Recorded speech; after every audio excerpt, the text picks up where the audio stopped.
ज्ञाता ज्ञानं तथा ज्ञेयं द्रष्टा दर्शनरेशभु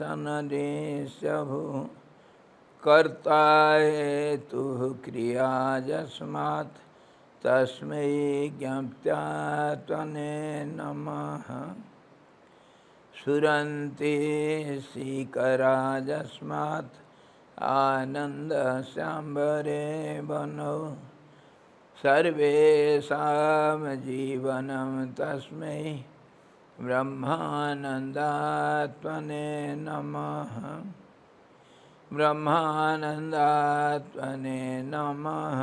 ॐ वेदोदधिं समुन्मथ्य ज्ञानरत्नं समुद्रितं येन तस्मै वसिष्ठाय गुरुणां गुरवे नमः। वशिष्ठ जी भगवान की जय। सद्गुरु भगवान की जय। सच्चिदानंद भगवान की जय। शब्द ब्रह्म की जय। सरस्वती महारानी की जय।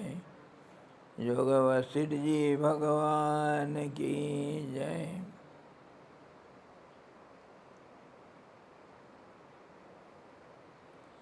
हरि ओम।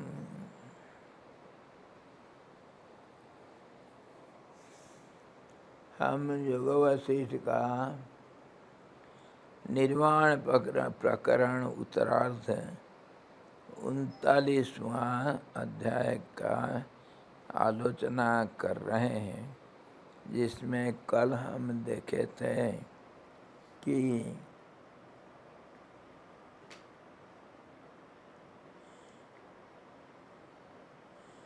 साक्षी भाव में त्रिपुटी कैसे एक बन जाता है। त्रिपुटी मतलब दृश्य, दर्शन, दृष्टा, ये तीनों दृष्टा में मिल जाते हैं। इसी प्रकार संसार को एक में समावेश कर सकते हैं। संसार हम देखते हैं, संसार हमारे अंदर है और मैं ही संसार हूँ। इसके ऊपर विचार किए थे कल। जो मैं जो देखता हूँ वही संसार है और वो मेरा ही सोच है और मेरे से अलग नहीं है। तो फिर मैं एक हो गया, संसार में अनेकता मेरे में समावेश हो गया और मैं तो जैसे जल कण जल के अगाध असीम समुद्र से अलग नहीं है, वैसे ही मैं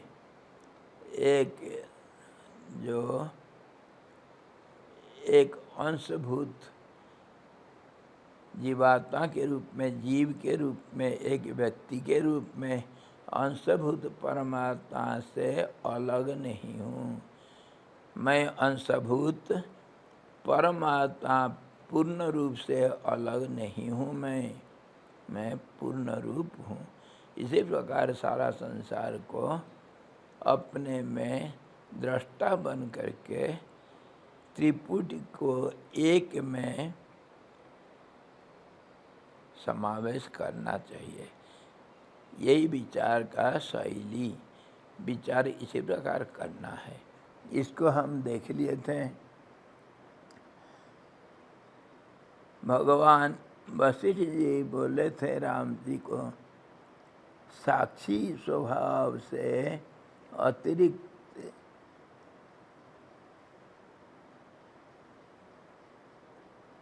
कोई कल्पना करने पर भी संसारात्मक महान दुख है। साक्षी भाव को छोड़ करके अगर कर्ता रूप बन जाते हो तो फिर संसार दुखालय हो जाता है। मैं करता भी हूँ, कर्म करता हूँ, कर्म का फल भोगता हूँ, सुख दुख को भोगता हूँ, तो संसार दुखमय इसी प्रकार हो जाता है। और साक्षी स्वभाव में निरंतर स्थिति रखने से उसी स्थिति को मुक्ति कहते हैं। मैं देख रहा हूँ सारा दुनिया को, मेरे से दुनिया कोई अलग नहीं, इसी प्रकार मैं मुझे देख रहा हूँ। इसी प्रकार एकत्व भावना करने से दुख नहीं मिलता है। यही विचार का शैली, इसी को मुक्ति कहते हैं। इसीलिए आप अपने बुद्धि से अपनी आत्मा में विचार करके जिसे अपने इष्ट समझें, उसे ग्रहण करें। इसको कल विचार किए थे। इष्ट क्या होता है? हमारे साधारण होता है, हम पूछते हैं तेरा इष्ट देवता कौन है रे? इष्ट देवता, देवता तो सबके जगह, सब कण कण में है वो देव।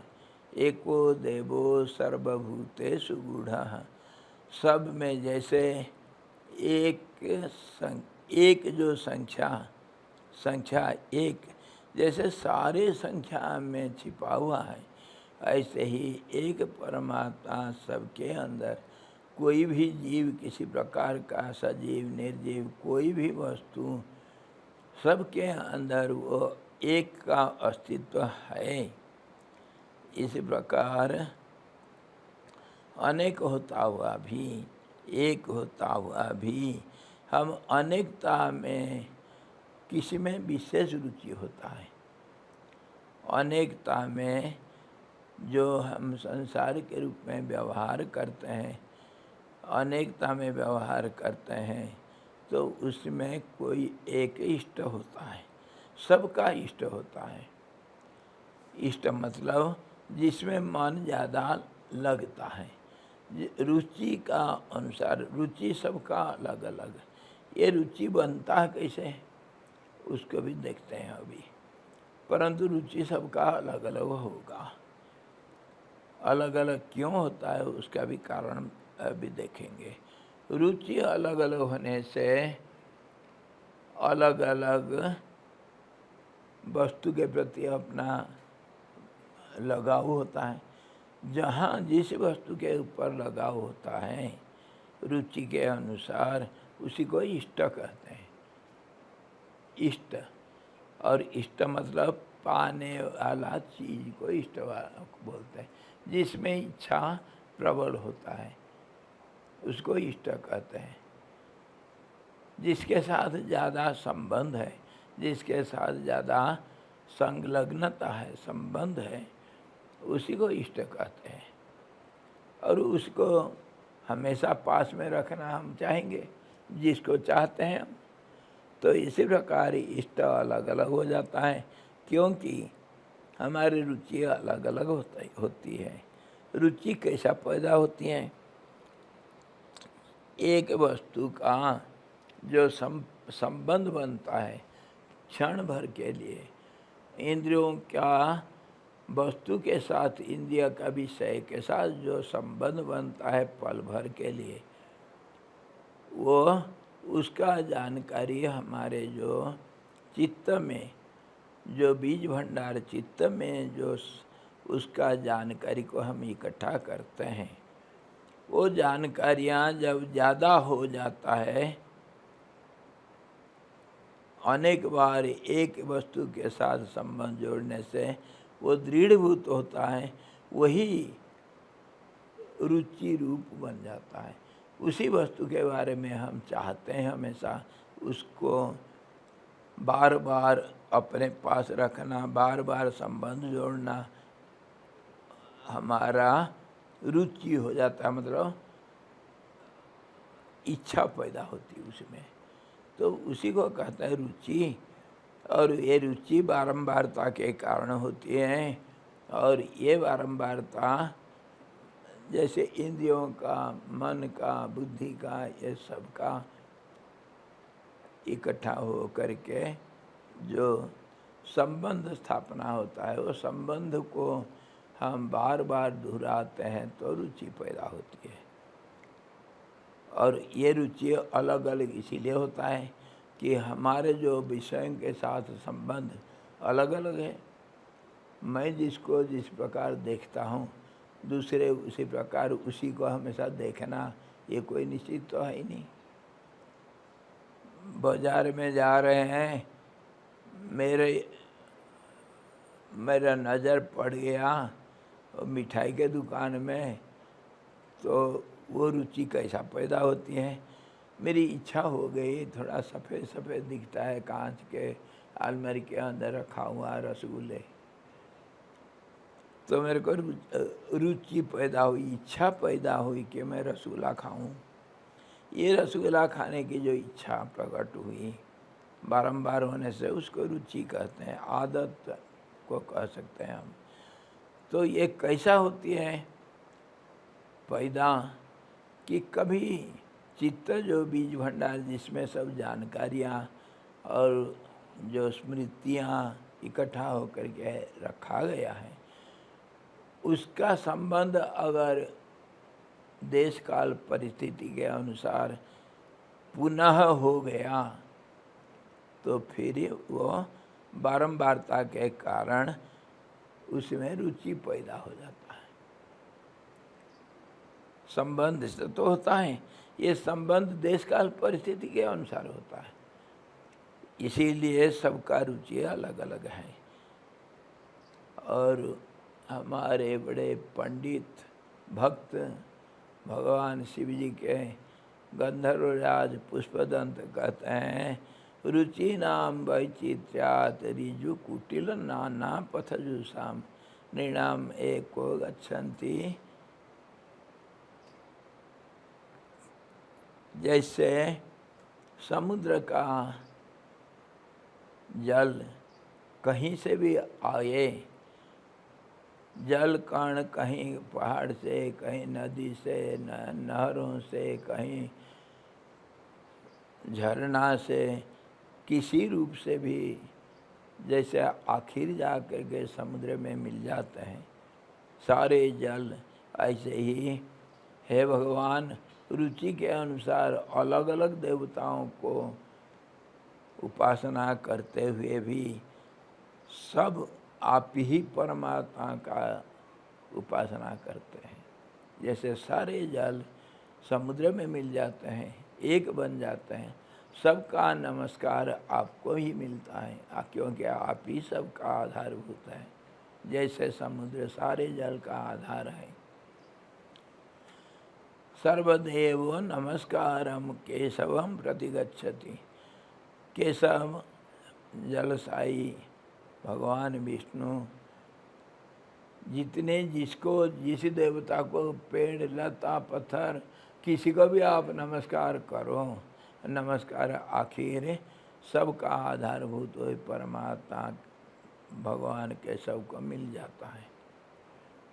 और उदाहरण हम देख सकते हैं, जैसे किसी परिवार में आपका दोस्ती है, कोई संबंध है, आप अपने रिश्तेदार के घर में गए, खाली हाथ में नहीं जाते हैं, कुछ मिठाई ले गए।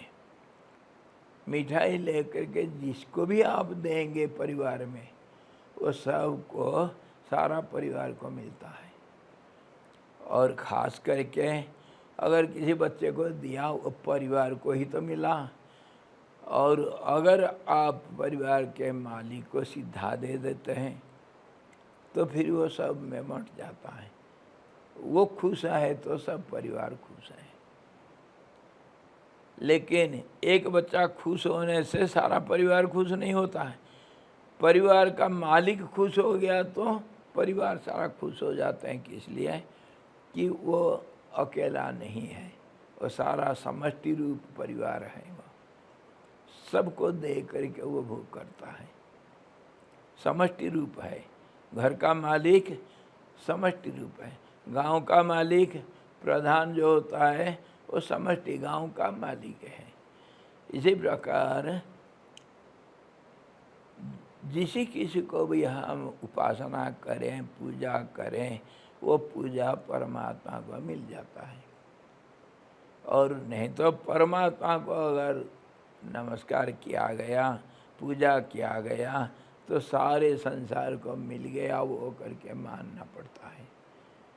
सबका आनंद उसी में है। तो रुचि जो हुआ, कैसे रुचि पैदा हुआ? बारंबारता के कारण। और ये रुचि विषय संबंध का बारंबारता के कारण पैदा होती है। इसीलिए रुचियों का अलग अलग स्वरूप होता है और रुचि के अनुसार हमारे इष्ट होता है, जिसको हम पाने के लिए लालायित रहते हैं। वो चाहे कोई वस्तु हो, चाहे कोई देवता हो। अगर कोई देवता नहीं हुआ, कोई वस्तु भी हो सकता है, इष्ट कुछ भी हो सकता है, जिसमें ज़्यादा रुचि है। अगर इसको हम देखेंगे, वशिष्ठ जी कहते हैं रुचि के अनुसार अपना इष्ट को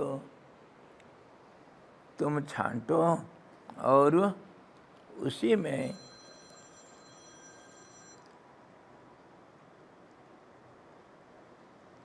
जिससे अपना इष्ट समझें, उसी के ऊपर विचार करो।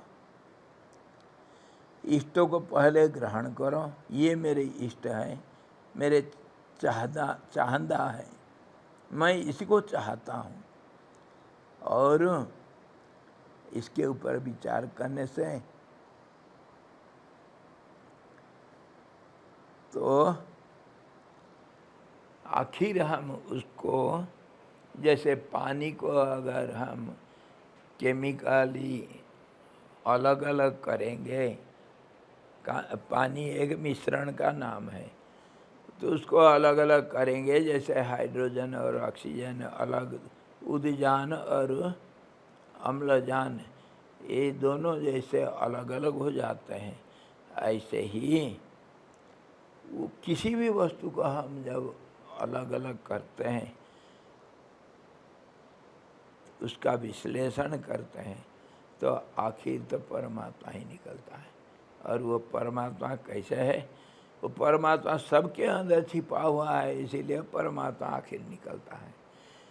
जैसे अभी उदाहरण देके कोई भी संख्या ले लो, उसको अगर आखिर तक उसका फैक्टर को देखेंगे, कॉमन फैक्टर को देखेंगे आखिर तक, तो एक तो जरूर निकलेगा, चाहे कोई भी संख्या हो। तो ऐसे ही कोई भी विषय को, कोई भी वस्तु को हम एनालाइज करेंगे सही ढंग से, तो फिर आखिर तो परमात्मा ही निकलता है। सांसारिक रूप से अगर किसी वस्तु का हम विश्लेषण करेंगे, तो फिर आखिर शब्द निकलता है। सारे वस्तु में शब्द छिपा हुआ है, क्योंकि शब्द से ही ये सारा बना।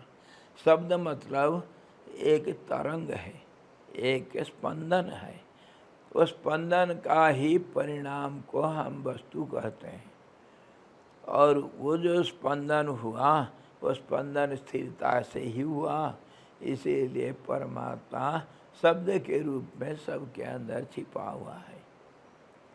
और देखो, हमारे सनातन धर्म में कोई भी देवता को देखो, सबके पास एक शब्दों का कोई निशान, कोई एक चिन्ह रहेगा, अवश्य अवश्य रहेगा, क्योंकि शब्द का विकास मात्र है। वो शब्द का स्थूल रूप है। वो देखो, सब हनुमान जी के पास क्या है, क्या शब्द रूप है हनुमान जी के पास, बताओ।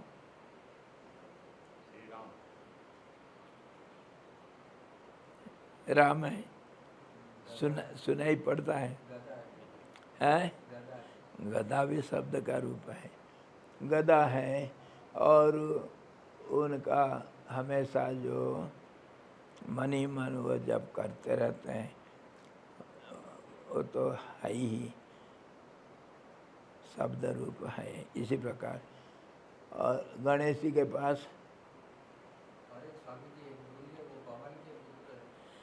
हाँ पवन पुत्र है और उनका बीज मंत्र हुम होता है। शब्द ये है हुम हनुमते नमः। और जितने भी देवता हैं सब क्या पास कुछ ना कुछ रहेगा। स्पष्ट रूप से तो विष्णु के पास शंख और ब्रह्मा के पास क्या रहता है?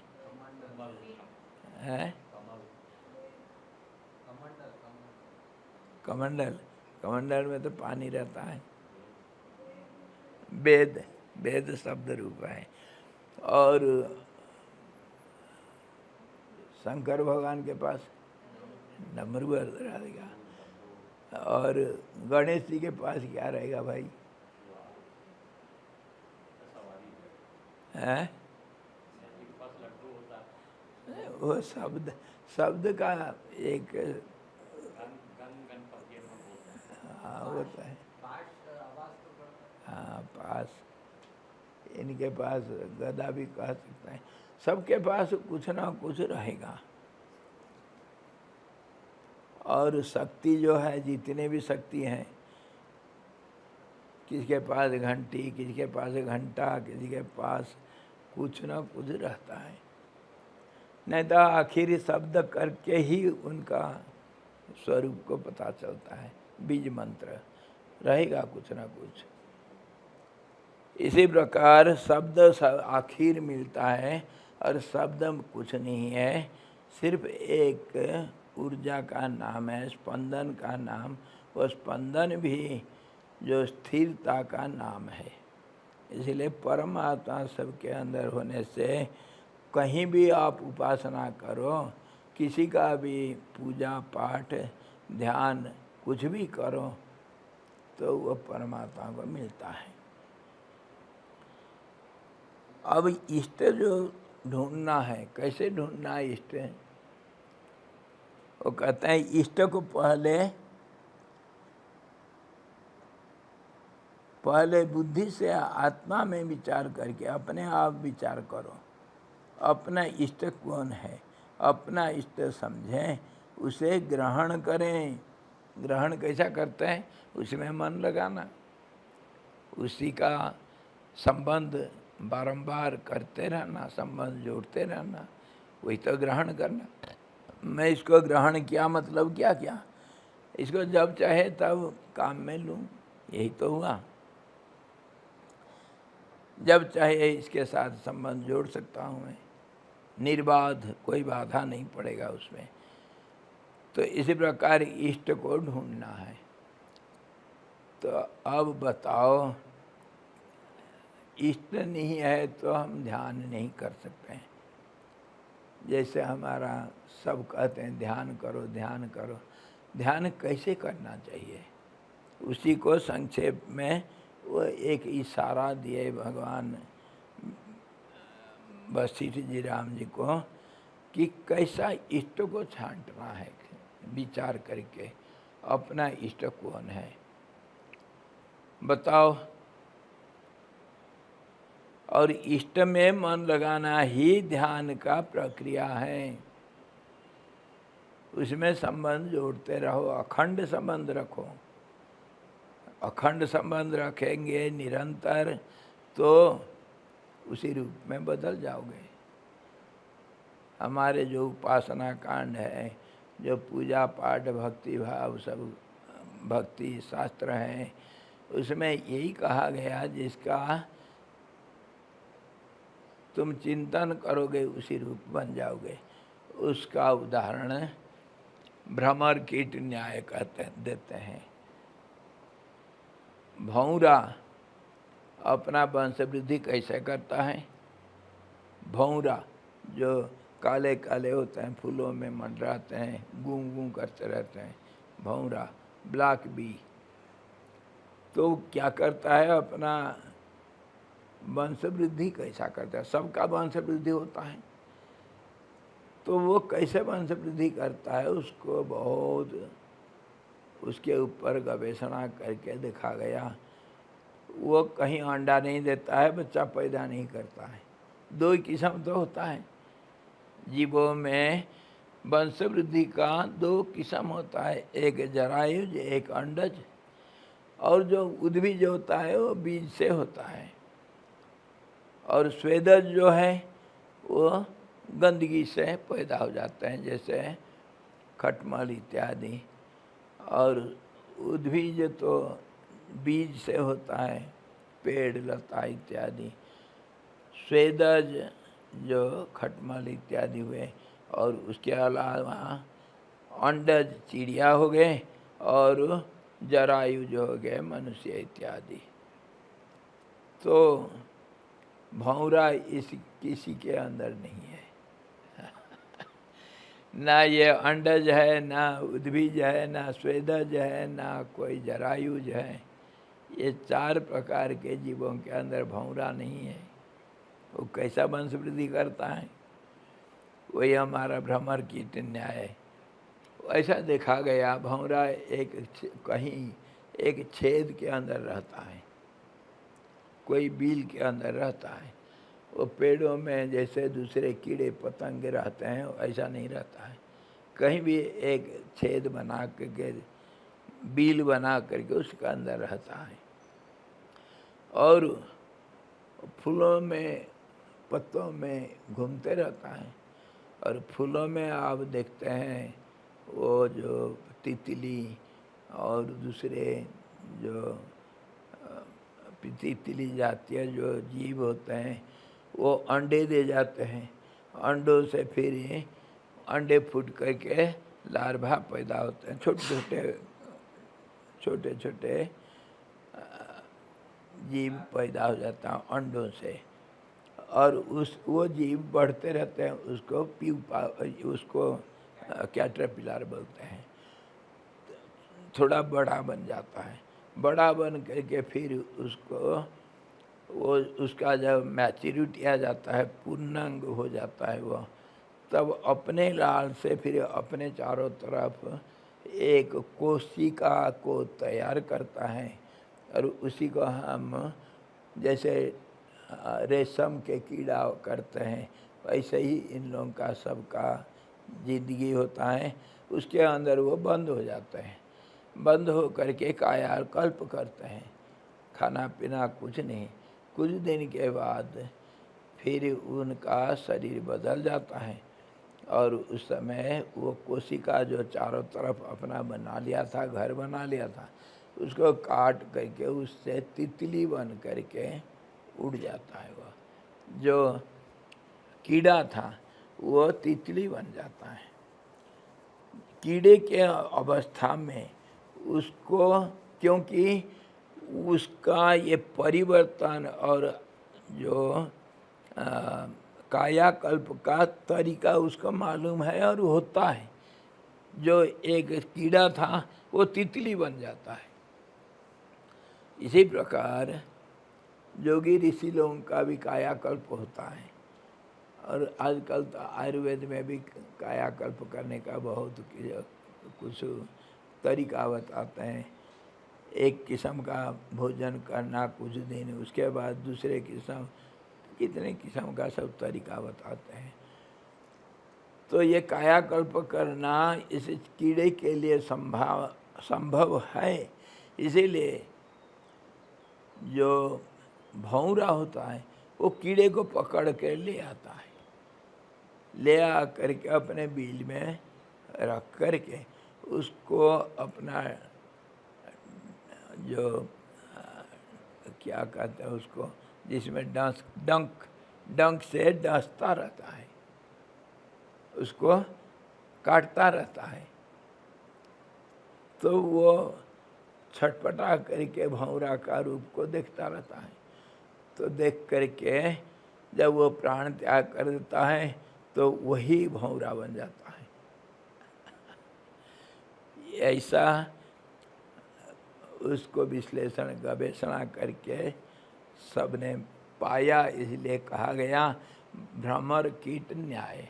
भौरा जैसे कीड़ा को भौरा बना देता है, तो ऐसा ही अगर ये न्याय सब जगह पर लागू होता है। इसी में हमारा कहानी आएगा, एक जीवट नाम का कोई बड़े भारी तपस्वी थे, वो कैसे 100 जन्म बिता दिए इसी प्रकार का। और भागवत में हमारा उदाहरण आता है जड़ भरत जी का, वो 3 जन्म कैसे बिता दिए। एक नदी के किनारे कहीं उनका आश्रम था, और वहाँ पर वो नदी में स्नान करने के लिए जाते हैं, तो एक छोटा सा असहाय अवस्था में एक हिरण का बच्चा को पाए। कहानी इस प्रकार है, कोई गाभिणी हिरणी को कोई शेर आ कर के पकड़ लिया, मार दिया, तो उसी समय वो बच्चा पैदा हो गया। और माँ का मरने के बाद बच्चा तो वहाँ अकेला रह गया, उसको कुछ नहीं मिला खाने पीने के लिए।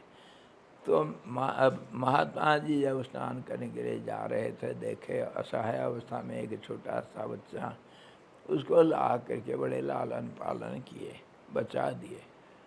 वो इतना उसके साथ इतना प्रेम हो गया, वो बच्चा महात्मा जी जहाँ जाते हैं उसके पीछे पीछे, वो उन्हीं को माँ समझ लिया।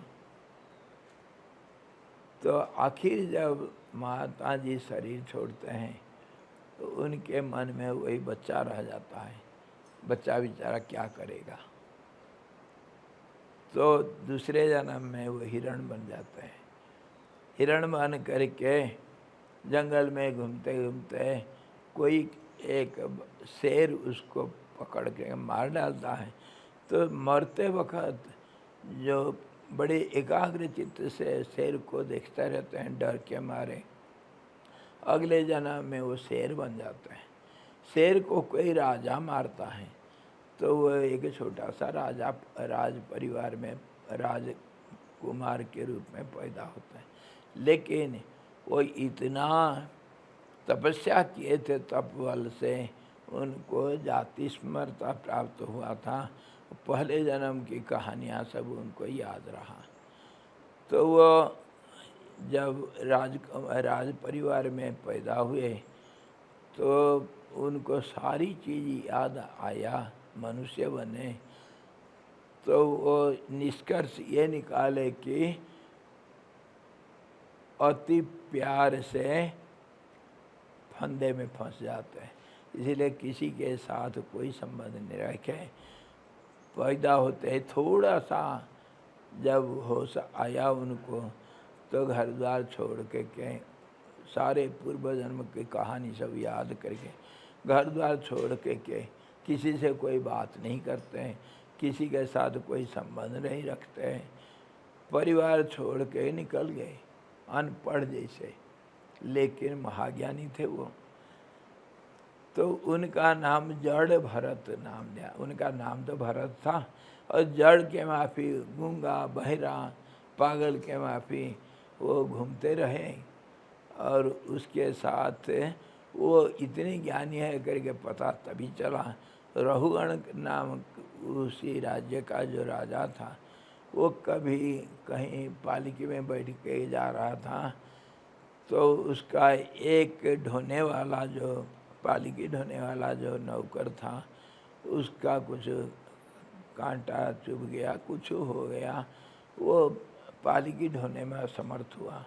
तो दूसरों को राजा आदेश दिया, जाओ किसी को पकड़ के ले आओ, क्योंकि राजा है, किसी को पकड़ के ले आओ, जो मेरे को जाना है, पालकी इधर ढोना है तुम लोगों को। वो ढूंढते ढूंढते ये जड़ भरत मिल गए, मोटा ताजा, जैसे हमारा सनी को कोई ठंडी नहीं लगती, गरम नहीं लगता है, भूख नहीं प्यास नहीं, कहीं भी रह जाएगा, उसको कुछ नहीं, वो सबसे परे है जड़ भरत के वहाँ पे। तो जड़ भरत घूम रहा था कहीं, तो उसको ये नौकर लोग जा कर के देखे, ये तो मोटाता जाए, इसका कोई नहीं है, इसका पकड़ो, चल रहे, अरे बदमाश चल, राजा बुला रहा है, जबरदस्ती पकड़ के ले आए। वो वर्तमान में जीवन जीते थे, किसी को नहीं नहीं, किसी को हाँ नहीं, पकड़ के ले आए तो हाँ चलो वहाँ चलो, हाँ चलो तो वो आए तो उसको बोले पकड़ो पालिक में, कंधा लगाओ, कंधा लगाए, चल रहे थे, लेकिन उनको ध्यान है कोई कीड़े मकोड़े कहीं पैर के नीचे न आ जाए, कहीं आ गया कोई तो कूद जाते थे, तो पालिकी का बैलेंस नहीं रह था। तो राजा बड़ा गुस्सा होकर के बोला, कौन ऐसा कर रहा है, हाँ नहीं समझते हो, राजा बैठा है करके। तो जड़ भरत उनको उत्तर दे, क्यों पालिकी का बैलेंस क्यों बिगड़ रहा है। तब जड़ भरत कुछ कहे, तो उसी के ऊपर वार्तालाप होते होते फिर तो पालिक को रोक करके राजा रहुगण बाहर आकर के दिखाइए कौन है, और प्रश्न उत्तर होते होते फिर रहुगण तो उनका चेला बन गया जड़ भरत की कहानी महाभारत नहीं भागवत में आता है। कहने का मतलब ये कहानी से ये हमको मिलता है उदाहरण कि जिसके प्रति आसक्ति हो जाता है उसी रूप में अपने को बदला हुआ पाना होता है। जिसको हम सोचेंगे उसी रूप में बदल जाते हैं। आज you think so you become, इसके ऊपर कल भी बहुत विचार किए थे। जब तुम इंजीनियर बनने के लिए चाहते हो तो डॉक्टर नहीं बन सकते हो, है कि नहीं? कभी मनुष्य बनने के लिए सोचे होंगे, कैसे बच्चे तितली पकड़ते हैं, पत्ते लेकर, अरवी का पत्ता लेकर के तितली को पकड़ लेते हैं, पकड़ते पकड़ते वो तितली मर गया, तो मर गया तो आदमी को देखते देखते मरा तो आदमी बन जाता है। ऐसे ही जीवट की कहानी 100 जन्म अलग अलग हो गया, जिस मरते वक्त जिसको याद किया एकाग्र चित्त से वही बन गया। इसको गीता में भी प्रमाण देते हैं भगवान कृष्ण, मरते स्मरण मुक्त्वा कलेवरम, 8वें अध्याय में आता है ना, जिसको स्मरण करके तुम शरीर छोड़ते हो वो उसी रूप तुमको मिलेगा। क्योंकि मरते समय हमारा मन बहुत एकाग्र होता है, नहीं तो कोमा से निकलते ही हमारा मन एकाग्र रहता है। नींद से उठते ही सुबह मन एकाग्र रहता है, इसीलिए कहा गया प्रातः समय में ध्यान करना, मन एकाग्र होता है अपने आप, क्योंकि उसमें चंचलता घुसा नहीं, अभी संबंध ज़्यादा नहीं बना। नींद से उठते वक्त, कोमा से निकलते वक्त, डिप्रेशन से सही हो जाने के बाद, अथवा मरने के समय पर, इस समय मन स्वतः एकाग्र रहता है और जिसको सोचोगे वही रूप को धारण करते हो। तो इसी प्रकार उपासना में, भक्ति साधना में, जब हम किसी इष्ट का कोई रूप को हम ध्यान करते हैं, ध्यान करते करते हम उसी रूप में बदल जाते हैं। इसको कहते हैं सारूप्य मुक्ति, उसी रूप को धारण कर लेते हो। और अगर रूप को नहीं प्राप्त कर पाया, उसके पहले शरीर छूट गया, तो साजुज्य मुक्ति होता है, उनके आसपास घूमते रहना, उनके संबंध फिर दृढ़तर हो जाता है। साजुज्य से फिर सारूप्य हो जाता है, धीरे धीरे क्रम मुक्ति इसको कहते हैं। और इसके लिए हमको करना क्या है, अपना इष्ट को पहले चुनना है। इष्ट कौन है?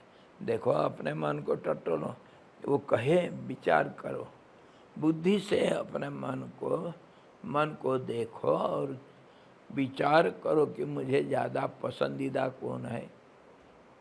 यही तो तरीका है, सबका अलग अलग होगा।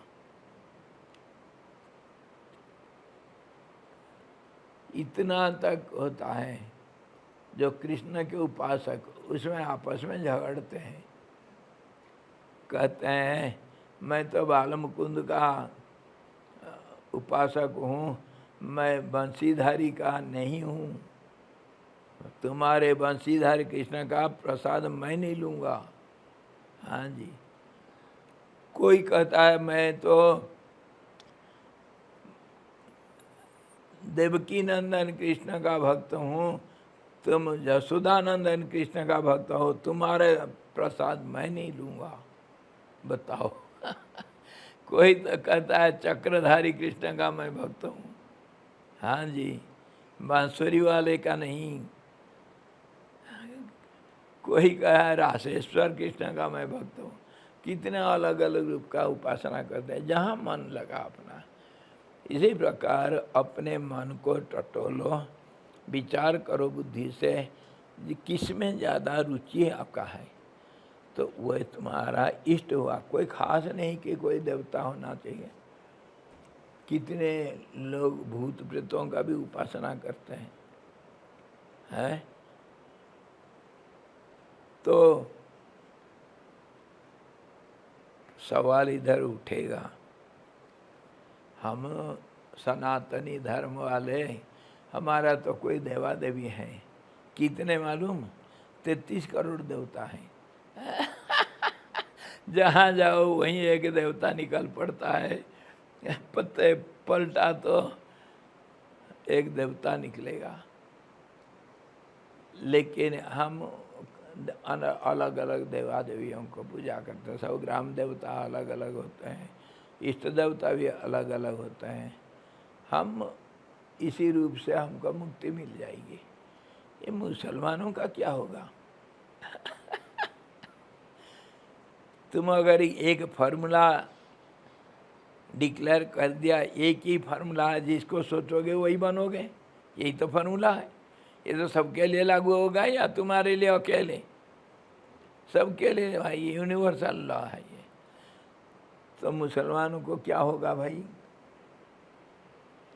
उनको कैसे मुक्ति मिलेगा? उनका भी कुछ है, वो कहते हैं।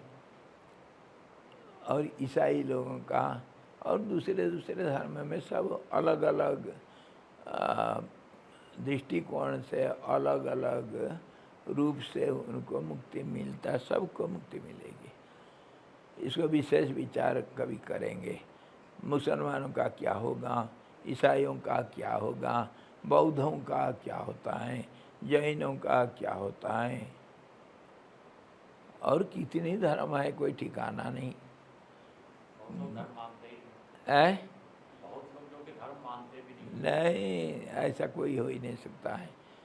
मानते नहीं कहते हैं, अपने आप को तो मानते हैं ना। मरते वक्त तो किसी को तो याद करेंगे ना।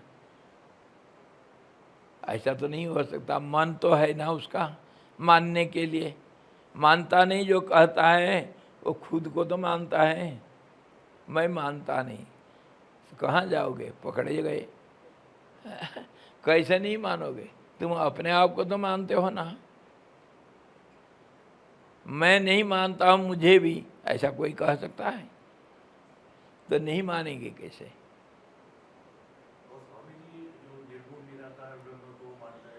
हम मानो, वही तो निराकार ब्रह्म को करेगा। तो उसका कुछ न कुछ एक रूप को तो किसी भी हालत में सहारा के लिए, जैसे लता कभी खड़ा नहीं हो सकता अपने आप में, इसी प्रकार मन अपने आप में कभी चल नहीं सकता है। मन के लिए कोई इंद्रियों का विषय चाहिए जिसके ऊपर मन टिकेगा। एक वस्तु चाहिए। निराकार कह करके निराकार एक शब्द बोलते हो ना, तो उसी में मन टिका दो। और निराकार का कोई रूप अगर करेंगे, निराकार किसी का नहीं तो शब्द रूप कर दो। उसका रूप नहीं होता, अभी रूप है, जिसके सहारे से हम अरूप में पहुंच जाएंगे। सहारा तो चाहिए, क्योंकि हम असहारा है। मन के लिए कोई ना कोई एक सपोर्ट चाहिए। कैसे? जैसे स्थिर जल में कोई कारण होना चाहिए अस्थिरता के प्रति, और अस्थिरता को स्थिर करने के लिए भी कोई कारण होना चाहिए। अगर मन है, ये किसी का कार्य होगा, कार्य होने से उसका कारण होगा। यही तो हम द्वैत जगत में देखते हैं, दो है तो एक कार्य होगा, एक कारण होगा। तो जब मन के रूप में हम जानते हैं, मन ही तो कहता है ना भगवान है या निराकार है या साकार है, कुछ तो कहता है, मन तो कहता है। तो मन के लिए तो कोई सहारा चाहिए, क्योंकि ये पहले से ही मन दूसरे से पैदा हुआ, दूसरे कारण से ये कार्य रूप बना। दुनिया में कोई कार्य नहीं है जिसका कारण नहीं है, सब कार्य का कारण होता है। यही द्वैत जगत का नियम है। मैं हूं तो मेरा कोई बाप तो होगा, पेड़ है तो कोई बीज तो होगा। बिना बीज से ये आसमान में पैदा हो गया तो ऐसा तो हो ही नहीं सकता है। तो मन है, मन ही तो करेगा ना, मन के बिना तो दुनिया नहीं। और मन का कोई कारण है तो उस कारण को तुम, मन अगर कहता है मैं कोई रूप को नहीं करता हूँ आश्रय, तो मन का जो कारण वो उसका इष्ट बन जाएगा। समझे? मन का कारण कौन है? मन किसको चाहता है? भगवान निराकार है, कोई आकार नहीं है। मन बोलता है ना, निराकार शब्द को ले लो, शब्द को ले लो, प्रणव को ले लो, तस्य वाचक प्रणव, कुछ न कुछ तो आश्रय तो लेना पड़ेगा, नहीं तो मन बिना आश्रय से नहीं चल सकता है। और आश्रय कैसा? स्पंदन ही मन का नाम है। तो स्पंदन कैसा होगा? जैसे जल में स्पंदन पैदा करने के लिए, तरंग पैदा करने के लिए दूसरा कुछ का, दूसरे का सहारा चाहिए, नहीं तो स्थिर जल में कभी तरंग नहीं हो सकता है। चाहे पवन का स्पर्श, चाहे और किसी का स्पर्श होना चाहिए, तभी तो लहरें उठते हैं। तूफान में बड़े बड़े लहरें उठते हैं, कैसे? वायु का स्पर्श से। कभी अग्नि जल, कभी अग्नि, कभी वायु, कभी और किसी वस्तु का स्पर्श हुआ, कभी पत्थर गिर गया, कोई और कुछ हो गया, तभी आकर के स्पंदन होगा। अस्थिरता पैदा होता है, अस्थिरता का कोई कारण होता है, नहीं तो स्थिरता में कोई अस्थिरता नहीं हो सकता है। अस्थिरता का कारण अनेक हो सकता है। अस्थिरता जो स्थिरता नहीं, स्थिरता का अभाव का नाम, उसी का नाम मन है, बुद्धि है, चित्त है, अहंकार है, प्राणी है, जीव है, व्यक्ति है, कुछ भी कह दो। तो इसका वो निराकार फिर क्या हुआ? अगर ये सब नाम रूप को हम नहीं लेंगे तो निराकार कैसे होगा? अनंत होगा। यही मन बोलता है, बुद्धि बोलता है, अनंत होगा और चिरंतन होगा, अविनाशी होगा। उसी में मन उसको स्थिर कर दो। अविनाशी, अविनाशी मतलब मन कुछ सोच नहीं सकता है, फिर स्थिर हो जाएगा। सहारा तो अविनाशी हुआ। निराकार एक शब्द है जो किसी चीज़ को लक्ष्य करके बुला जाता है। जैसे वो कहा गया ना, सारे शब्दों का एक लक्ष्यार्थ, एक वाच्यार्थ होता है। वाच्यार्थ वर्ड मीनिंग, जो लिटरल मीनिंग होता है, और एक सिंबलिक मीनिंग होता है, इंडिकेटिव मीनिंग, जो दिखाता है। जैसे मैं उदाहरण दिया, मैं अंगुली दिखाया पेड़ के प्रति, पेड़ के ऊपर वो मोर बैठा है देखो, तो आप अंगुली को नहीं देखेंगे, हाथ को नहीं देखेंगे, पेड़ को नहीं देखेंगे, मोर को देखेंगे। वो है लक्ष्यार्थ, लक्ष्य किसको किया गया। और वाच्यार्थ मतलब जो इंडिकेटिव मीनिंग होता है, जो इशारा करता है, सूचनात्मक, जो निर्देश किया जाता है, सूचना दिया जाता है, उसके सहारे हम लक्ष्य में पहुंच जाते हैं। अंगुली दिखाया तो पहले तो अंगुली को देखे, कौन सा दिशा में अंगुली उठा देखे, फिर उस दिशा में जाकर के पेड़ को देखे, पेड़ के ऊपर मोर बैठा है देखे, अंगुली चला गया, वो पेड़ भी चला गया, धीरे धीरे एक को नकार करके। तो इसी प्रकार अगर मन कहता है निराकार है, वो निराकार शब्द का आधार ले लो, वो इंडिकेटिव होगा, उसका लक्ष्यार्थ जो होगा अनंत, अनादि, अविनाशी, तो वहाँ पर तो मन पहुँच नहीं सकता, अपने आप मन स्थिर हो जाएगा, मनोनाश हो जाएगा। तो मनोनाश हो गया, जो रह गया अवशेष उसी का नाम परमात्मा करके बार बार कहा गया। इसी को कोई शून्य कहा। शून्य मतलब कुछ नहीं, सब कुछ है। सबको नकारने से जो अवशेष रह गया, जो सबका चित्र को हम नकारते हैं, तो आखिर कल बात किए थे ना, आखिर वो चित्र पट रह जाता है पीछे। सारे चित्रों को मिटा देने के बाद क्या रह जाएगा? बैकग्राउंड पर्दा रहेगा, उसमें कोई चित्र नहीं है, कोई नाम रूप नहीं है, एक रंग। तो इसी प्रकार मन निराकार हो, साकार हो, कहीं भी हो, आखिर तो वहाँ अमन हो जाएगा, नमन हो जाएगा, मन का स्वरूप नहीं रहेगा। और क्यों नहीं रहेगा, कैसे नहीं रहेगा, हम विचार कर लिए। मन का मतलब एक स्पंदन मात्र है। स्पंदन मतलब गतिशीलता, परिवर्तनशीलता, और वो जब बंद हो जाता है, कोई सहारा नहीं उसको, तब स्थिरता ही है।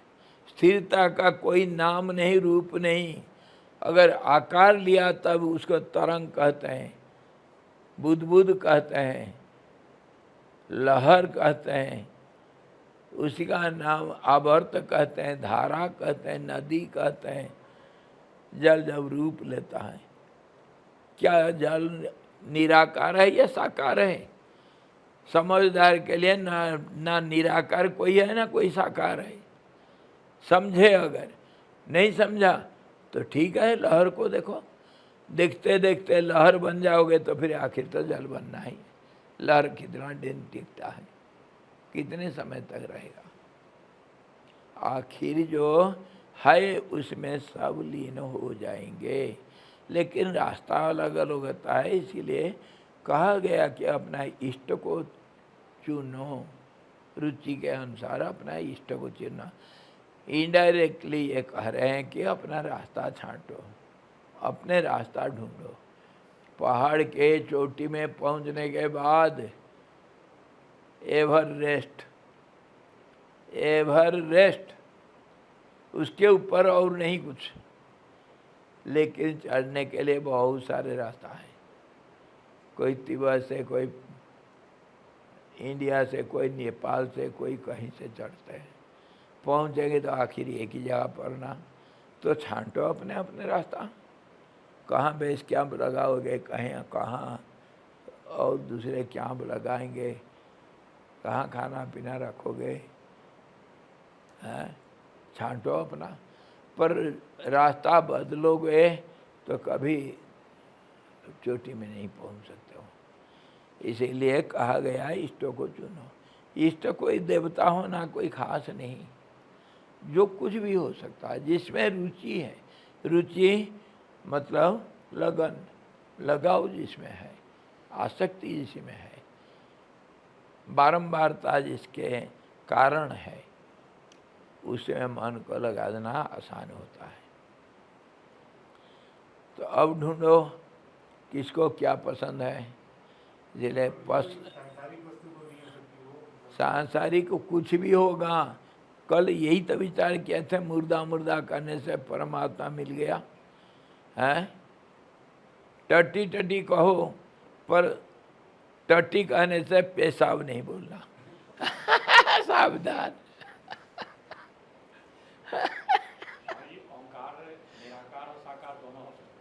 जैसे मानोगे, अक्षर लेंगे, एक अल्फाबेट लेंगे, तब तो आकार हो गया उसका।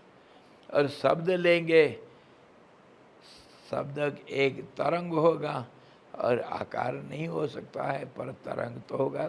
तरंग भी एक आकार है, सूक्ष्म आकार है, उससे फिर निराकार में बदल जाएगा वो।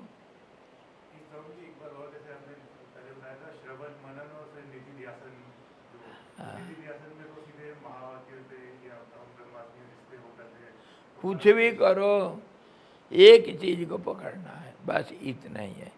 इसलिए इष्ट उसी को मानना, इष्ट को छांटने के लिए कहा गया है। जिसमें लगन लगता है, ये है फॉर्मूला। कहीं पर भी, चाहे कर्म योग हो, चाहे राजयोग हो, चाहे भक्ति योग है, चाहे तंत्र हो, चाहे मंत्र हो, चाहे उपासना हो, चाहे कुछ भी करो, एक लक्ष्य रखना है, तब जा कर के वहाँ पहुँच जाएंगे।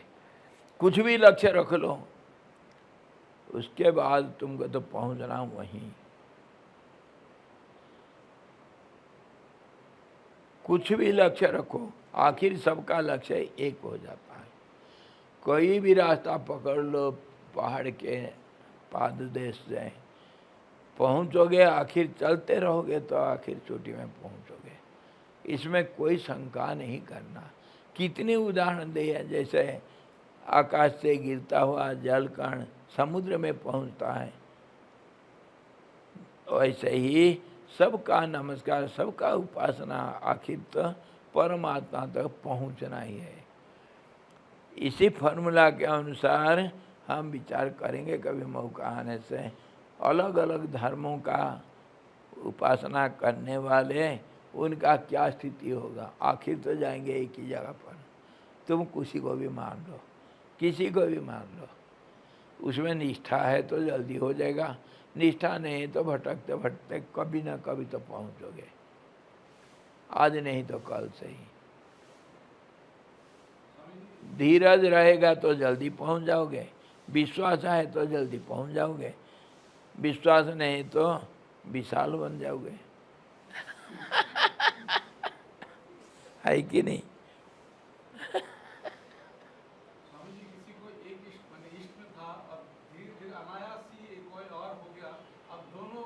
अचानक से आ गए, ये प्रयत्न नहीं था, एक इष्ट तो है ही, अब वो दोनों उसका कैसे हो जाए?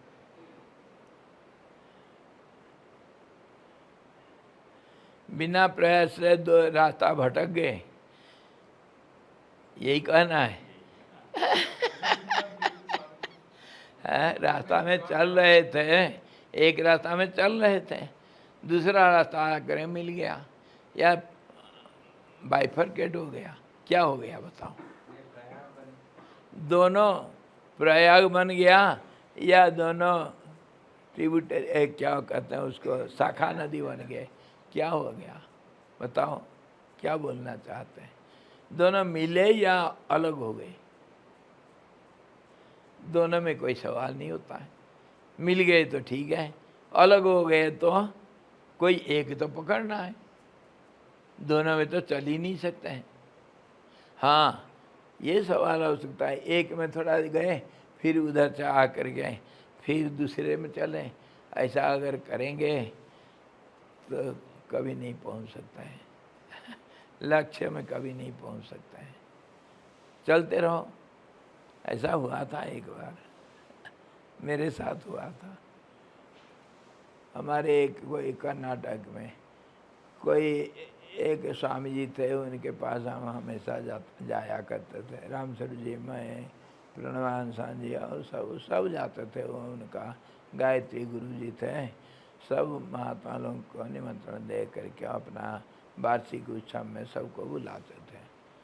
तो एक दिन ऐसा हुआ, उत्सव के उपरांत स्वामी जी कहीं हमको ले जा रहे थे। किसी महात्मा, बड़े प्रसिद्ध महात्मा, उनके जन्म स्थान या उनका पूजा स्थान कहीं दिखाने के लिए। तो गाड़ी किया कर दिए, 3-4 गाड़ी कर दिए। तो वो पहले आगे आगे जा रहे हैं, वो थोड़ा दूर चल गए। हमको थोड़ा सा इशारा किए थे ऐसा ऐसा आना करके। हम उनके पीछे जाते जाते वो तो दूर चले गए, उनको दिखाई नहीं पड़ रहे हैं वो हमको। अब अचानक आ गया 2 रास्ता। अब जाएं कहाँ, जाएं तो जाएं कहाँ। 2 रास्ता हमारे सामने है, एक मरना एक जीना। हमेशा 2 रास्ता होता है, मरना चाहते हो या जीना चाहते हो। तो हम दुविधा में पड़ गए। तो एक रास्ता हम समझ गए, निश्चित कर दिया। उधर कोई पूछने वाला नहीं थे, कोई नहीं मिले। तो फिर एक रास्ता पकड़ लिए, अंदाज लगा कर। कुछ दूर जाने के बाद कोई लोग मिले तो हम पूछे कि अमुक स्थान इस रास्ता में मिल जाएगा क्या, सही है ना? नहीं महाराज, आप गलत रास्ता में आ गए। तो अब समाधान हो गया, कोई तो रास्ता में मिलेंगे, कभी ना कभी कोई ना कोई मिलेंगे। उसको कहते हैं गुरु। तो उनको मानना चाहिए। वो बोल दिया, कोई अजनबी हम नहीं जानते हैं, पूछे बैठे, पूछे तो उसका बात को मानना पड़ेगा, क्योंकि तुम अज्ञानी, वो ज्ञानी है, तभी तो पूछे तुम। वो कैसा ज्ञानी, वो सवाल नहीं उठता है। तुम अज्ञानी हो तभी तो पूछते हो, और जो वो बताएगा उसको मानना पड़ेगा। यही है मंत्र मूलम गुरुर्वाक्यम। वो जो कहा उसको मानना पड़ेगा। हम माने, उस रास्ता को छोड़ दिए, आ करके दूसरे रास्ता में मिले गए। कुछ देर के बाद, आधा घंटा पौने घंटा में हम पहुंच गए जहाँ वो थे स्वामी जी। यही तो रास्ता होता है, ऐसे ही तो चलना पड़ता है। शंका तो बीच में आएगा, रास्ता आने के मिलेंगे। भूले भटके, रास्ता भटक गए तो फिर आ जाना चाहिए। रास्ता तो पकड़ना पड़ेगा, जो रास्ता पहुंचाएगा उसी रास्ता में चलना पड़ेगा। भटक गए, कोई बात नहीं, होता है भाई, गलती तो सबसे होता है। पहले गलती कर बैठे हैं, पहले तो भटक रखे हैं। ये भटकाव के अंदर कितना और भटकाव आएगा कौन जाने। शरीर को हम मेहमान रखें, वहीं से सारे रास्ता भटक रखें। कोई भी रास्ता मिलेगा वो सब गलत रास्ता है। जब तक हम मन शरीर से अलग नहीं हुए, शरीर को अपना एक सही ढंग से हमारा एक दोस्त नहीं माने, मैं मानते रहे और मेरा नहीं माने, तब तक हम भटकते रहेंगे। रास्ता चाहे कुछ भी हो जाए, आखिर मानना पड़ेगा ये शरीर मेरा है, मैं नहीं हूँ। मेरा हो गया साक्षी भाव, वही तो साक्षी भाव को बार बार हम विचार कर रहे हैं। साक्षी किसका होना है? जो दृश्य दिखता है, क्या दिखता है? बाहर दुनिया दिखता है, नाम रूप। तो वो कौन देखता है? ये शरीर तो देखता है भाई। शरीर, मैं, मन, यही तो मैं को तो पहले ढूंढो, मैं कौन हूँ। यही तो विचार की चीज है। मैं क्या शरीर हूँ? मैं क्या आंख कान नाक हूँ? मैं क्या मन हूँ? विचार करो, यही तो विचार करने के लिए कह रहा है। और फिर आखिर में विचार करने के बाद जहाँ मन टिक जाता है उसको इष्ट कहते हैं। उसी में मन को एकाग्र कर लो। मन को और फिर भटकने मत दो। भटकाओ तो हैं ही हम, इसी का नाम साधना करते हैं। चाहे कहीं भी रहो, घर में रहो, जंगल में रहो, दुनिया को त्याग दो, दुनिया को पकड़ लो, चाहे कुछ भी कर लो, यही तो करना पड़ेगा। तुमको कहीं नहीं जा सकते हो, यही रास्ता है। चाहे कुछ भी कर लो। मैं योगाभ्यास करता हूँ तो योग में यही कहा गया, भाषा अलग अलग है। मैं तो भक्त हूँ, भक्तराज हूँ, मैं नहीं जानता हूँ योगा वगैरह ज्ञान। अरे वो ज्ञान के किताब को गंगा जी में फेंक दो, मेरा कृष्ण ही सब कुछ है। अरे वही कृष्ण तो ये बताया, आखिर में पहुँच जाओगे उधर। कुछ भी करो, कहीं भी जाओ, लेकिन चलते रहोगे तो आज नहीं तो कल पहुँचोगे।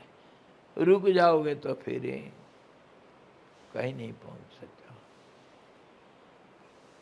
खरगोश मत बनो, कछुआ बनो, निरंतर उसका कहता है निष्ठा। हाँ जी। ध्यान में विचार पूरे बंद हो जाते हैं ना? हाँ जी। ध्यान की स्थिति में आने के बाद विचार पूरे बंद हो जाते हैं। हाँ जी, हाँ जी, हाँ जी। ध्यान का स्थिति में विचार भी बंद, और एकाग्रता का नाम का अभ्यास भी बंद। मन का जो क्या कहते हैं, अरे विड्रॉयल को क्या कहते हो, विड्रॉयल निग्रह, मन का निग्रह और योगासोधन।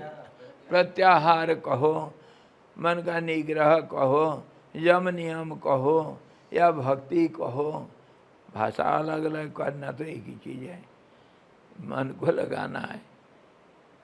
चीज़ तो एक ही है भाई, भाषा अलग अलग हो जाता है। और आखिर जब चलना रुक जाता है, कब रुकेगा? जब लक्ष्य मिल गया तो तब तो चलना रुक जाएगा। जब ध्यान में पहुंच गए, वही हमारा लक्ष्य स्थिरता, तो वहाँ कोई प्रक्रिया नहीं रह जाता है। रास्ता जब अंत हो जाता है तभी तो हम लक्ष्य में पहुँचते हैं। रास्ता कहाँ रहेगा? रास्ता यही है, मनन करना, विचार करना, या जप करना, तप करना, कुछ भी करो वो सब रुक जाएगा। उपासना करो, विपासना करो, कुछ भी करो, सब कुछ शांत हो जाएगा। अवशेष ही परमात्मा, अवशेष जो आखिर रह जाएगा, वो स्थिति को मुक्ति कहते हैं, परमात्मा कहते हैं। वही हमारा लक्ष्य है। तुम जानो न जानो, मानो न मानो, मैं तुम्हारे मेहमानों। है मान न मान, मैं तेरा मेहमान। वो तुम्हारे पास है, मेहमान बन के तुम्हारे अंदर बैठा है, उसको मान न मान, वो तो है। और स्वामी जी वो चक्र का क्या है? हर वो बोलते हैं ना चक्र जागरूक हुए वगैरह, वो कुछ समझता नहीं हमको। नहीं समझ आता तो छोड़ दो, जो समझ में आया उसको। तो इष्ट अभी यही तो विचार कर रहे हैं, इष्ट पता लगाओ तुम्हारा इष्ट क्या है। जो नहीं समझ में आता है उसके पीछे क्यों पड़े हो? छोड़ दो, जो समझ में आता है उसी के पीछे पड़ो।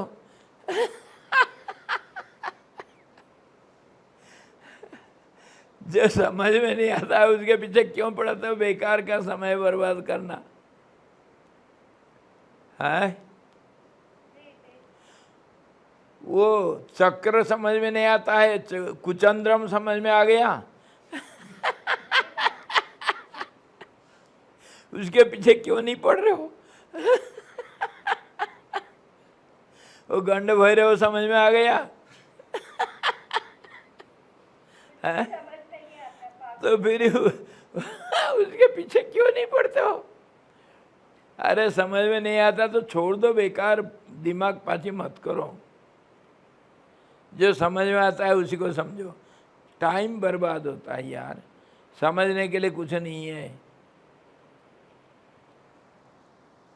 समझने के लिए अगर चाहोगे तो अनंत शास्त्र है, जिंदगी छोटा सा है। कितना समझोगे, कितना पढ़ोगे, कितना लिखोगे? छोड़ दो उसको। किसी रास्ता में मैं जा रहा था, वो पहाड़ चोटी में पहुंचना है, और दूसरे दूर से देखा कोई एक जा रहा है, वो बड़ा तेजी से ऊपर चढ़ रहा है। क्या करूं मैं? क्या करूं? बोलो।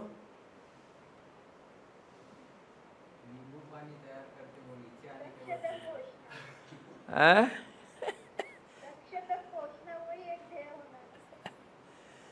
अरे भाई, कोई कहीं चढ़ता है, उसी को बताया गया गीता में, स्वधर्मे निधनम श्रेयः परधर्मो भयावह। दूसरे के रास्ता के बारे में सोचो मत। दूर का पहाड़ बड़ा सुंदर लगता है ना? बड़ा सुंदर, नीला नीला, क्या सुंदर, कितना उसमें सूर्यास्त के टाइम देखना क्या रंग रंगीला दिखता है वो पहाड़। उसके अंदर जा कर के ढूंढोगे, सोना चांदी है खान, जाओगे अंदर, खड्डे भी हैं, बाग भालू भी हैं, कांटे पत्थर भी हैं। जाओगे अंदर, जाओगे तो देखोगे। दूर से जो पहाड़ इतना सुंदर दिखता है वो मुसीबत से भरा हुआ है। दूर से देखो, पास नहीं जाना। कुरकुरे छुओ मत, टूट जाएंगे, है ना? आजकल स्वामी जी गवर्नमेंट नया इंटीग्रल डिग्री प्रोग्राम बोलते निकाल, क्या क्या निकालते रहते हैं। तो हमारा विचार का चीज यही था कल, और आज तो शुरू नहीं हुआ। तो इष्ट को पहले पहचानो, अपना इष्ट समझें और उसे ग्रहण करें। इस इष्ट के ऊपर और भी विचार कर सकते हैं क्लियरिटी के लिए। इष्ट सबका क्या होता है? सबसे लगन किस में है? सबका बोलो। किसको इतना सजाते हो सुबह उठ करके? मुँह धो लेते हो, आँख को देखते हो, बाल को संवार लेते हो, और हाथ पैर धो लेते हो, बड़ा स्नान करके बड़ा पसीना को धो लेते हो, और पाउडर लगा करके। आजकल क्या चल रहा है इंडिया में? अरे क्रीम लगा करके बड़ा सुंदर बना देते हो। वो तुम्हारे इष्ट नहीं है, सबका इष्ट है। तो कहा गया शरीर के ऊपर ध्यान करो, सबसे आसानी तरीका। करो तो कुछ, थियोरी नहीं काम करेगा, प्रैक्टिस करेगा। गुरुदेव का जो कहना है 100% नहीं 1000% सच है। Ounce of practice is greater than tons of theories. तुम कितने भी पढ़ लिख लो, वो किसी काम का नहीं। करना तो एक ही चीज़ है, करना तो एक ही चीज़। इतना सब पढ़ के क्या फायदा? ये चक्र के पीछे क्यों पड़ते हो? चक्र में फंस जाओगे। उसे चक्र चला करके तो चक्रधारी हो रखा है, सारे दुनिया को फंसा रखा है। इसीलिए जो सबसे प्यारा अपना शरीर को ध्यान करो, करके दिखाओ, करके दिखाओ। कितनी सरल है वो। भगवान को सोने दो अपने घर में, समुद्र से उठना पड़ता है, समुद्र से बाहर आना पड़ता है। हाँ जी, लक्ष्मी माता जी को बोलना पड़ता है, भैया पैर छोड़ दो, मैं थोड़ा कहीं जाऊंगा, मेरे भक्त कोई चिल्ला रहा है। उनको सोने दो यार, अपना शरीर सबके पास है, शरीर के ऊपर चिंतन करो। और तुम प्राणी है, तुम्हारे प्राण है, प्राण को रक्षा करते हो या प्राण को त्याग करना चाहते हो? मरना चाहते हो, जीना चाहते हो? बोलो। कौन मरना चाहता है? मरने को चाहत नहीं, जीने को राहत नहीं। कोई नहीं मरना चाहता है। काल आकर के गला को पकड़ रखा है, फिर भी हम मरना नहीं चाहते। थोड़ा दे दो समय। कहानी बताऊं? मेरे पूर्वाश्रम के पिताजी की कहानी। बहुत बार बोल चुका हूँ, वो मैं कभी नहीं भूलूंगा। 94 साल उम्र में मैं कभी, मुझे बुलाए थे, बाबा जी थोड़ा दर्शन करने के लिए इच्छा होता है, आ जाओ, मेरा तबीयत खराब है। तो मैं गया। किसी का इच्छा पूरा करना चाहिए, निराश नहीं करना चाहिए, चाहे अपना हो, चाहे पराया हो, चाहे दुश्मन हो, चाहे दोस्त हो। मेरा ये थ्योरी। तो बुलाए तो मैं गया। 10-15 दिन उधर ही कहीं एक झोपड़ी बना कर रहा। तो कभी बैठता हूँ उनके पास, तो बोलते हैं बाबा जी मैं क्या करूँ? मैं कहा करना क्या, आखिर टाइम भगवान का नाम लो ना, देखो मेरा हाथ देखो। क्या देखना है? सबके मन में यह है, कोई महात्मा है, साधु है तो जरूर हाथ देखेगा और कुंडली भी देखेगा। तो बोल पड़े, मेरा हाथ देखो तो कितना उम्र है। मैं कहा क्यों? ना मुझे ये बताओ, मुझे और 4 साल जिंदा रहना है या नहीं? मैं कहा क्यों? ना मेरा एक योजना पूरा नहीं कर पाया जिंदगी में।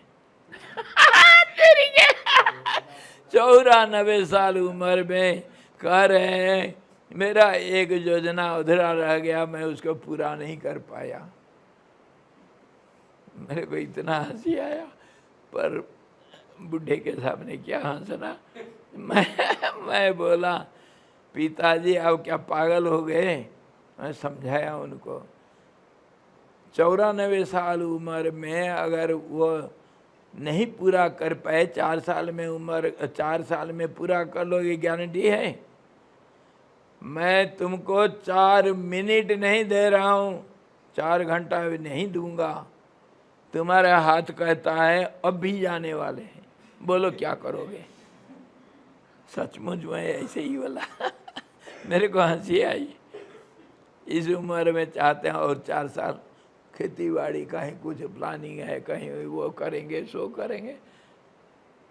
मैं जब वार्निंग दिया, सावधान, 4 साल तो नहीं, तुम्हारे हाथ बता रहा, झूठ मूठ में देख लिया, तुम्हारा हाथ बता रहा है हो चुका है पूरा, ये बोनस तुम्हारे है।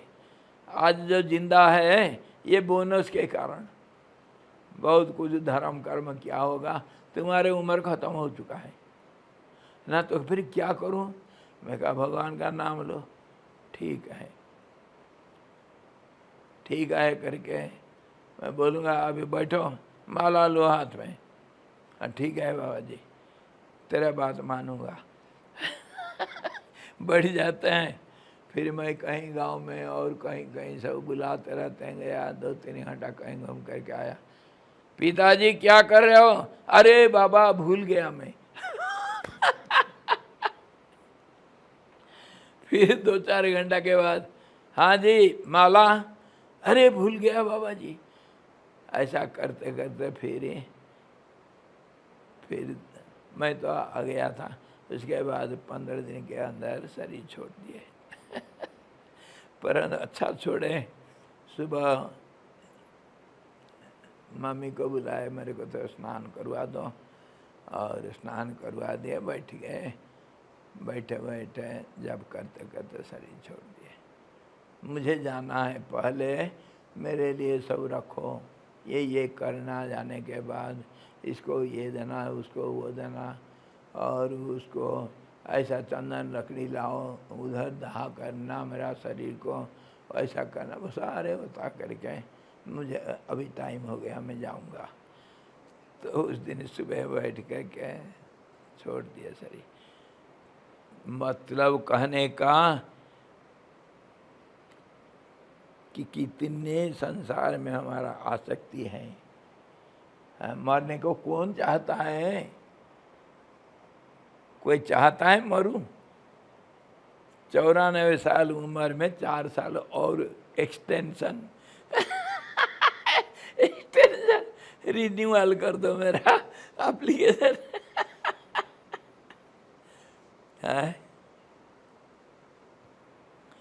इसी प्रकार अगर हम मरना नहीं चाहते हैं तो क्यों?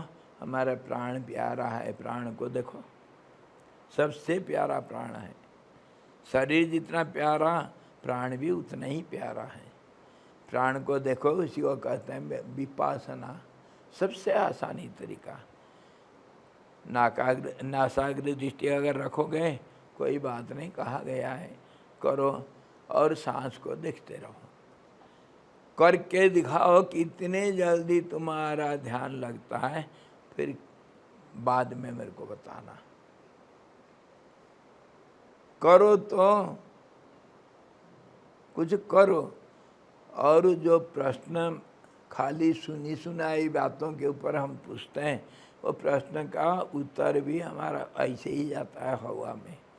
जो रास्ता में चल पड़ा है, 2 रास्ता आया, वहाँ पूछता है, वो पूछने का कुछ अर्थ होता है और आगे बढ़ सकता है। वही जो नहीं चला, और गंगोत्री कितना दूर है भाई, चल नहीं रहा, बैठा है उधर होटल में, 2-4 दिन बढ़िया इधर खाना मिलता है, साउथ इंडियन है, हाँ, इधर खाऊंगा पीऊंगा, थक गया हूँ। जो नहीं चल रहा है वो पूछ रहा है गंगोत्री कितना दूर, कौन सा गांव आएगा, कहाँ होटल मिलेगा, कहाँ रहने के लिए जगह है। वो हर्षिल नाम सुना था, कैसे कैसे दृश्य मिलता है उधर देखने के लिए। कहाँ जाऊँ मैं? पूछने से क्या फ़ायदा है भाई? अरे चलो, चलने से रास्ता आगे दिख जाता है। 20 कदम तो दिखता है सबको। गाड़ी बढ़ जाओगे तो 100 मीटर तो आगे दिख जाता है, पीछे भी 50 मीटर तक तो दिख जाता है। आगे पीछे देखते रहो, चलते रहो। तो इसी प्रकार इष्ट को छांटो, चुनो अपना इष्ट को, और रास्ता में चल पड़ो। दूसरों का रास्ता मत देखो। ये इसी प्रकार गीता में भी कहा, वशिष्ठ जी भी कह रहे हैं, चलो चलो चलो। चलने का रास्ता बता रहे हैं, ऐसा चलो। तो इष्ट वस्तु के ग्रहण में उपाय क्या है? कौन सा इष्ट वस्तु और उसको कैसे ग्रहण करें, ये सवाल उठता है। थोड़ा बहुत हम विचार कर लिए कौन सा इष्ट वस्तु होता है और उसको ग्रहण कैसे करें। ग्रहण करने का रास्ता बताते हैं। इसी प्रश्न पर अध्यस्त संसार में आत्मरूपता का अवलोकन ही उपाय है। इस आशय से सृष्टि के आरंभ से ही सृष्टि और आत्मा की अभिन्न सत्ता बतलाते हैं। रास्ता क्या है, इष्ट क्या है, ये ज्ञान मार्ग का भाषा जो कह रहे हैं, ये दार्शनिक भाषा कह रहे हैं। चीज़ इसी को दूसरे भाषा में अनेक अलग अलग शास्त्रों में बताया गया, चीज़ एक ही है। इष्ट को ग्रहण कैसे करें, इष्ट को ग्रहण करना, पहले तो इष्ट क्या है समझो, तब ग्रहण कैसे करोगे। इष्ट क्या समझा, हम शरीर के ऊपर या प्राण के ऊपर या जो सबसे ज़्यादा पसंदीदा है उसी वस्तु के ऊपर ध्यान लगाना है, मन को एकाग्र करना, यही तो है। उसको देखते रहना तो मिलेगा क्या, परिणाम क्या होगा, इसको तो जरूर विचार करेंगे। इष्ट का ग्रहण कैसे करें और ग्रहण करने के बाद इसका नतीजा क्या होगा, परिणाम क्या होगा, तो उसको देखो। परिणाम सबको मालूम है, सबको चाहिए एक आनंद, सबको तो सुख चाहिए, लेकिन ये दुनिया में हम द्वैत जगत में, जब नाम रूपात्मक द्वैत जगत में हम ढूंढते हैं, कोई भी चीज़ बदल जाता है, कोई स्थिर नहीं है। इसीलिए हमको इसको छोड़ना पड़ेगा। और एक जो चीज़ क्यों छोड़ोगे, सुख अगर ढूंढ रहे हैं तो सुख तो मिलता है थोड़ा बहुत, लेकिन फिर बदल जाता है, दुख आ जाता है। सुख सबको चाहिए, लेकिन कैसे चाहिए, अखंड सुख चाहिए जो दुख में ना बदले, है ना। सब इसको स्वीकार करते हैं, दुख हमको नहीं चाहिए, लेकिन ये संसार तो दुखालय है। क्योंकि हम सुख ढूंढ रहे हैं। सुख ढूंढ रहे हैं तो दुख क्यों मिलता है, ये तो द्वैत जगत का यही तो नियम है, पलट जाता है, बदल जाता है। सुख के पीछे दुख आएगा, दिन के पीछे रात आएगी, ऊंचाई जहाँ है वहीं नीचाई है, जो अच्छा है उसी को बुरा कहते हैं, जिस कॉइन में हेड है उसी में टेल है, जिस किताब का फ्रंट पेज है उसी का बैक पेज भी होता है, इसको अलग अलग नहीं कर सकते हैं। तो दुनियादारी को छोड़ दो, दुनियादारी को छोड़ देंगे, द्वैत को छोड़ेंगे। अच्छा, अब वो कह रहे हैं द्वैत को छोड़ने से मिलेगा क्या, अद्वैत मिलेगा, मतलब स्थिरता मिलेगा, यही है परिणाम। द्वैत मतलब बदलाव और अद्वैत मतलब जो नहीं बदलता है, यही तो है। ये हमारा सबका लक्ष्य एक ही है, सुख मिले पर वो सुख के पीछे दुख ना आवे। जो निरंतर सुख होता है उसका नाम, अखंड सुख का नाम आनंद कहते हैं। जिसका परिवर्तन नहीं होता है उसको अलग भाषा में कहते हैं, क्योंकि सुख शब्द को इस्तेमाल करेंगे तो उसके पीछे दुख आ जाता है। और जो अखंड निरंतर अनंत सुख है उसको दूसरा नाम दे दिया आनंद, जिसके पीछे दुख नहीं आएगा, बदलाव नहीं होगा। ये तो सबको लक्ष्य है ना, ये सबका इष्ट है। तो सबका इष्ट ये अगर हुआ तो आप कहते हो शरीर को देखो, प्राण को देखो, मन को देखो, आत्मा विचार करो, कोई वस्तु में मन को लगाओ, है और चक्र में साधना करो और वो त्राटक करो, विचार करो, क्या क्या कहते हो, नाम जप करो, राम जपो राम जपो राम जपो भैया, राम की प्रताप से पत्थर की बनी नया, क्या क्या नहीं बोलते हो तुम। और फिर आखिर कहते हो कि कुछ नहीं करना, ये क्या चक्कर में डाल देते हो हम, है? तो वो कहते हैं ये सब करता हुआ आखिर पहाड़ चढ़ना है तो शुरू से तो चढ़ना पड़ेगा यार, चोटी में पहुंचना है। चोटी तो सबके लिए एक है, लेकिन रास्ता अलग अलग है। वो पहाड़ के पीछे और एक गांव है, इस तरफ हमारा गांव है, उस तरफ दूसरा गांव है। वो कोई पहाड़ चोटी में जाएगा तो रास्ता तो अलग अलग होगा ना। चोटी में पहुंचना सबका लक्ष्य है। इसी प्रकार जो आनंद है वो सबका परिणाम है, सबका अवशेष है, उसी का नाम स्थिरता, उसी का नाम मुक्ति है। तो वो कह रहे हैं इसको उपाय क्या ग्रहण करने का? इसे प्रश्न पर कहते हैं अध्यस्त जो संसार है, संसार दिख रहा है नाम रूपों में, इसको विचार करके इसके पीछे अंदर जो छिपा हुआ, सबके अंदर एक चीज जो है उसी को ढूंढो, वही इष्ट है। उसको पाने के लिए क्या करोगे? इष्ट को पाने के लिए क्या? सबका इष्ट एक है, लेकिन रास्ता में अलग अलग हो जाता है। अलग अलग चढ़ते हुए रास्ता में आखिर चोटी में पहुंचते सब, है ना? इष्ट तो सबका एक है।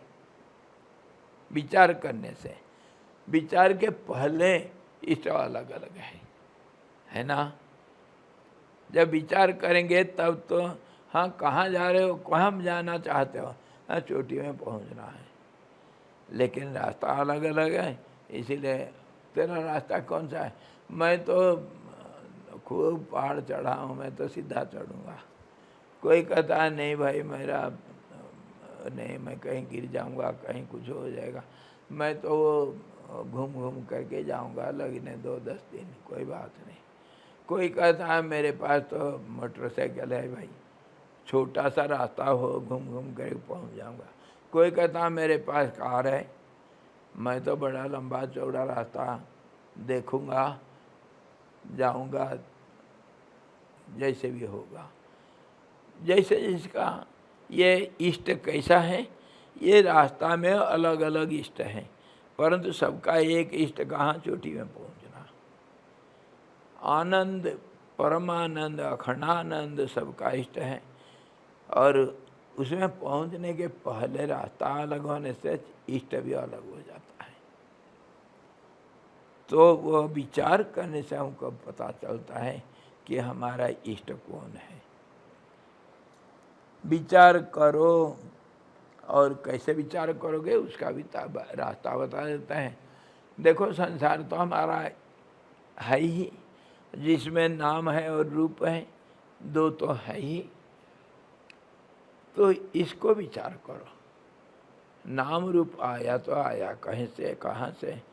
मुझे केला खरीदना है, मेरा इष्ट है केला। बाजार क्यों आए हो? मुझे केला खरीदना है। तो कैसे जाऊं, कहाँ जाऊं? बोलो। केला खरीदना है तो क्या कपड़ा के दुकान में जाकर पहुंच जाऊं, या राशन के दुकान में, या मिठाई के हलवाई के दुकान में? कहाँ जाऊं? इसको कोई पूछने की बात है क्या? जहाँ फल बेचते हैं वहीं जाओ, जहाँ मिलता है, जहाँ फल मिलता है वहीं जाओ। लेकिन फल मिलता है तो तुमको फल चाहिए कैसे? फल बोलोगे उसका एक नाम होगा, एक रूप तो होगा, नहीं होगा? क्या चाहिए फल? आम चाहिए, सीजन है आम का, आम चाहिए है, मेरे पास आम है। कौन सा आम? दशहरी चाहिए या चौसा चाहिए, या क्या चाहिए बताओ? कौन सा आम चाहिए? नाम तो एक लोगे ना, है?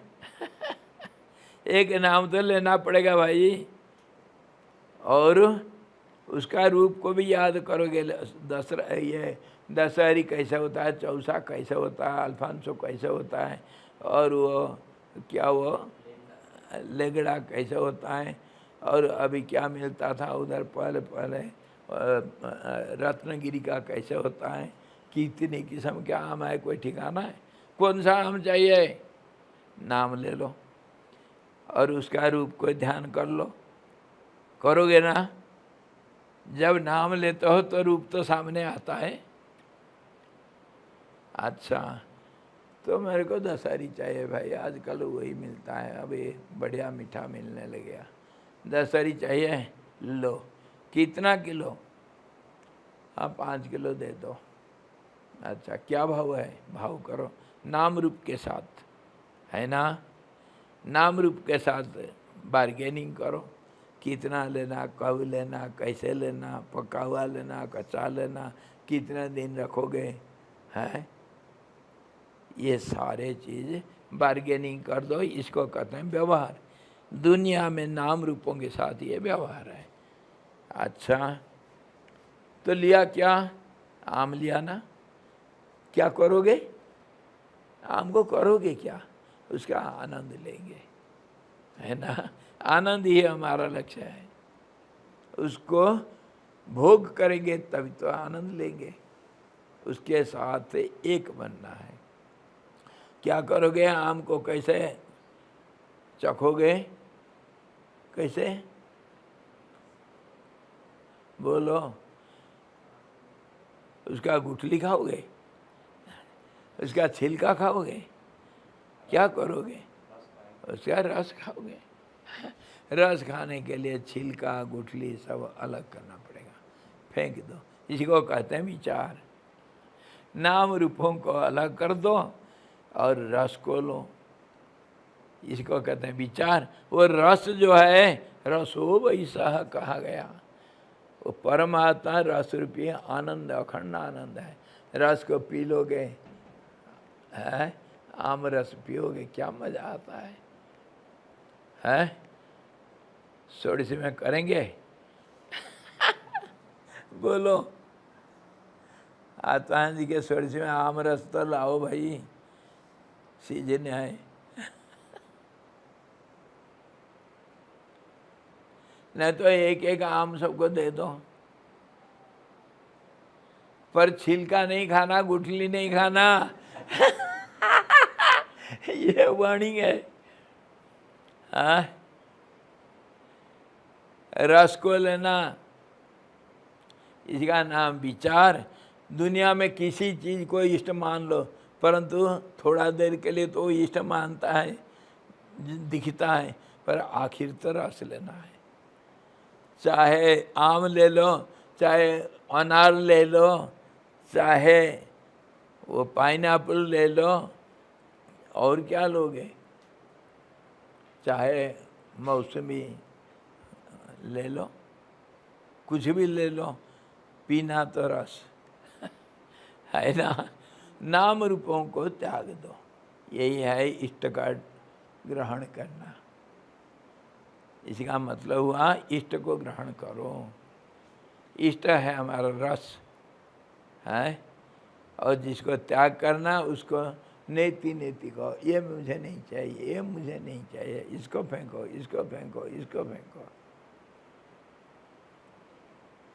ढेर कर दो छिलका और गुठली को, है वो गाय खाएंगे, हम नहीं खाते हैं।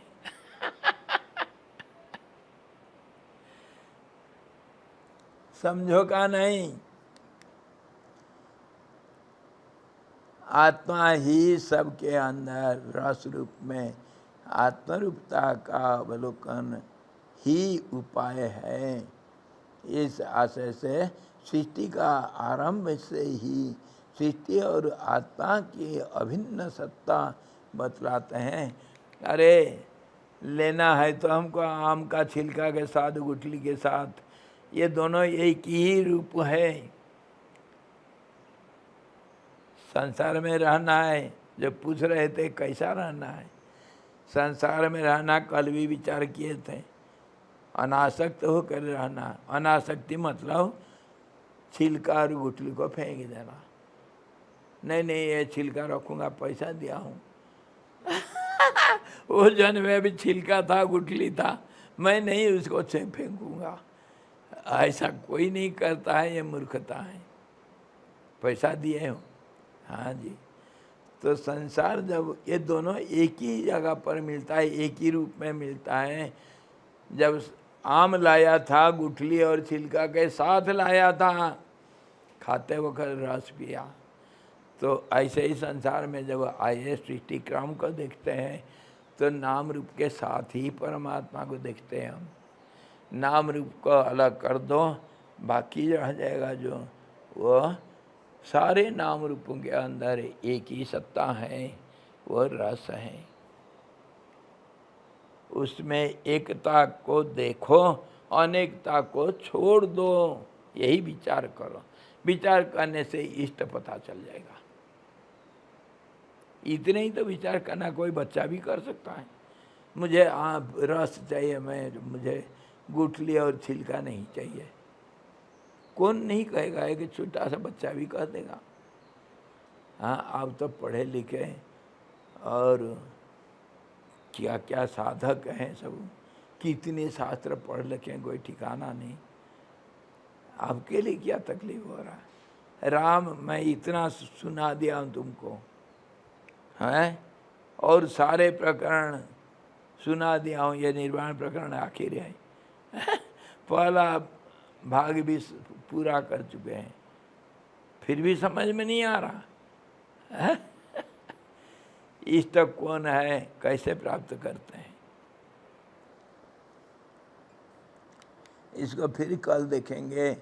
बाहर बड़ा जो वृक्ष दिखाई पड़ता है वह सूक्ष्मभूत बीज में है, ऐसा मानने में जैसे प्रत्यक्षतः युक्ति है, ठीक उसी तरह अमूर्तिमान शिव रूप आत्मा में मूर्त जगत है, ऐसा मानने में वेदादि शास्त्र और मुनियों की उक्ति है। ऐसा मानो करके वेद भी कहता है, ऋषि मुनि लोग, गुरु लोग, ज्ञानी लोग ऐसे ही बोलते हैं। क्या करोगे? ये सारे शास्त्रों का निचोड़ बता रहे हैं। बाहर जो पेड़ दिख रहा है ना, वो एक बीज से पैदा हुआ है। क्या कह रहे हैं? आदि बीज अकेले, तुकाराम ने गाया। और कृष्ण भगवान ने क्या गाया? अहम बीज प्रदः पिता, मैं ही हूँ एक बीज, ये संसार को अनेक रूप में दिखा दिया। एक ही बीज मैं हूँ और अनेक में बदल गया हूँ।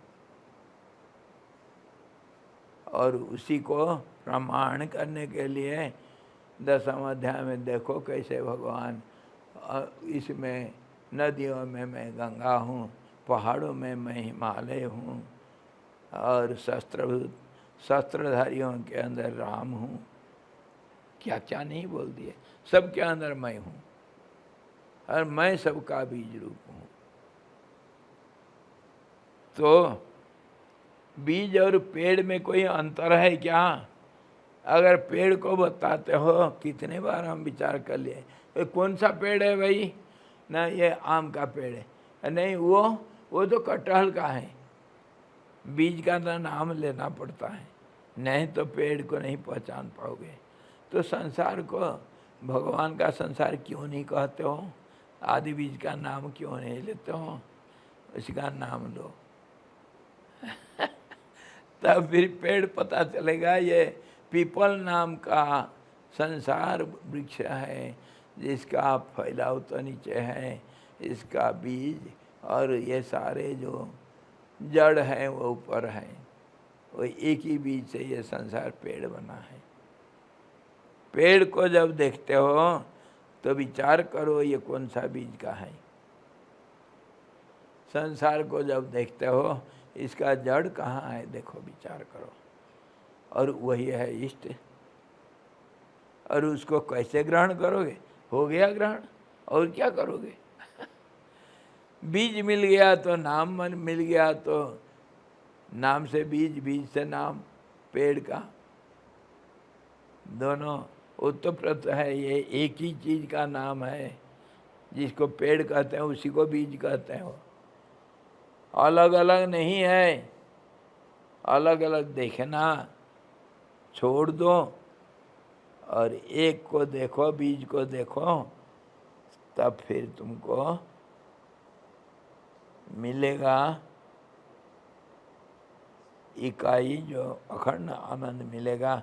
पेड़ में अनेकता में तुम बढ़ जाते हो। ये पत्ता है, ये फूल है, ये शाखा है, ये प्रशाखा है। ये सूख गया पत्ता, वो तो हरा नया पत्ता आ गया।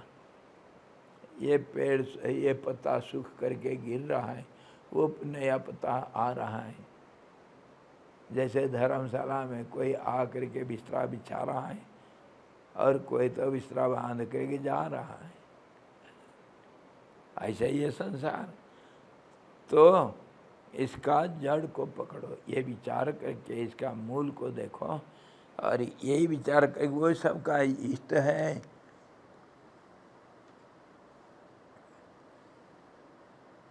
युक्ति है यही विचार। और अमूर्तिमान शिव रूप आत्मा में भी मूर्त जगत है, जो दिखाई नहीं दे रहा है बीज, उसको याद करो। पेड़ जब देखते हो क्या बीज देखते हो? दिखाई नहीं देता है कहीं? आम के पेड़ में आम की गुठली देखते हो कहीं? ऐसे ही तो भगवान छिपा हुआ है, उसका नाम लो। नाम नहीं लेते हो तो उसको ध्यान करो। आम का पेड़ है करके मानो, मान तो लो। और पेड़ के ऊपर ध्यान करोगे तो बीज भी मिल जाएगा। बीज के ऊपर ध्यान करोगे तो पेड़ तो दिखता है, वो बीज का पेड़ है। वो दोनों एक ही का नाम है। तो ऐसा मानने में ये वेदादि शास्त्र और मुनियों की ऐसा उक्ति है, यही है शिव स्वरूप परमात्मा का निवास। ऐसे ही सारे संसार वृक्ष में है, और यही सबका इष्ट है, और इसी का नाम मुक्ति। यही हमारे साधना। विचार करो, चाहे कुछ भी करो, कहीं भी जाओ, विचार के बिना तो कहीं नहीं हो सकता है। भक्ति करो, ज्ञान करो, चाहे कर्म करो, चाहे ध्यान करो, कुछ भी करो, विचार तो करना। अरे मन है तो विचार तो करना पड़ता है यार, और नहीं है मन तो फिर क्या करोगे? कोई करना जरूरत नहीं। दो ही तो बात है, मन है या नहीं। मन है तो जबरदस्ती विचार करना ही पड़ता है। रास्ता छोड़ करके दूसरे विचार मत करो, जिसमें फायदा है उसी को विचार करो। देख रहे हो आम का पेड़ और कटहल के बारे में सोच रहे हो, ऐसा मत करो। हाँ, ये आम का पेड़ देख रहे हो तो इसका बीज कहाँ है, कैसा है, इसका नाम क्या है, पत्ता क्या है, इसमें फूल कैसा आता है, फल कैसे आता है। अरे इतना में क्या पड़ा हो यार, किसका कौन सा बीज का पेड़ है बताओ, हो गया काम। देख रहे हो कुछ और सोच रहे हो और कुछ, तो तुम हो क्या? मनस्यन्यत वचस्यन्यत कर्मण्यन्यत दुरात्मा। और जब जो देखते हो उसी को सोचते हो, उसी को बोलते हो, उसको करते हो, तो तुम महात्मा हो। मनस्य एकम वचस्य एकम कर्मण्य एकम महात्मा नाम। महात्मा और दुरात्मा में इतनी अंतर है। सोचता कुछ, बोलता है कुछ, करता और कुछ। दुरात्मा क्या? पागल उनका नाम है, महामूर्ख नाम है उनका। मूढ़ जिसको कहते हैं, उसी को संसारी जीव कहते हैं, अज्ञानी कहते हैं। और जो जैसे सोचता है वैसे बोलता है, वैसे ही करता है, उसका नाम महात्मा है। वही परमात्मा को जानता है। आई समझ में? इष्ट को कैसे ढूंढना, मिलेगा कैसे, और उसको प्राप्ति कैसे, ग्रहण कैसे करते हैं। शास्त्रों का, सारे शास्त्रों का सार।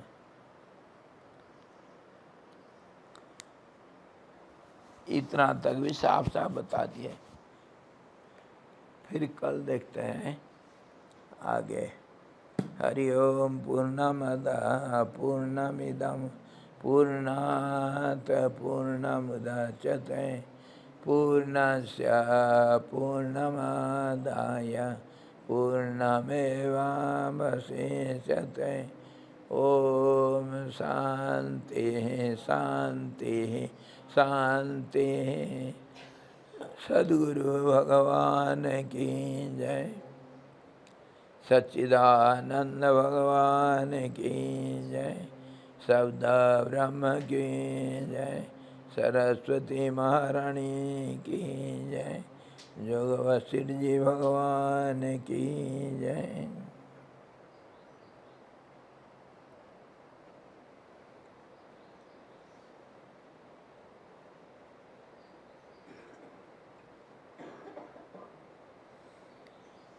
हरि ओम।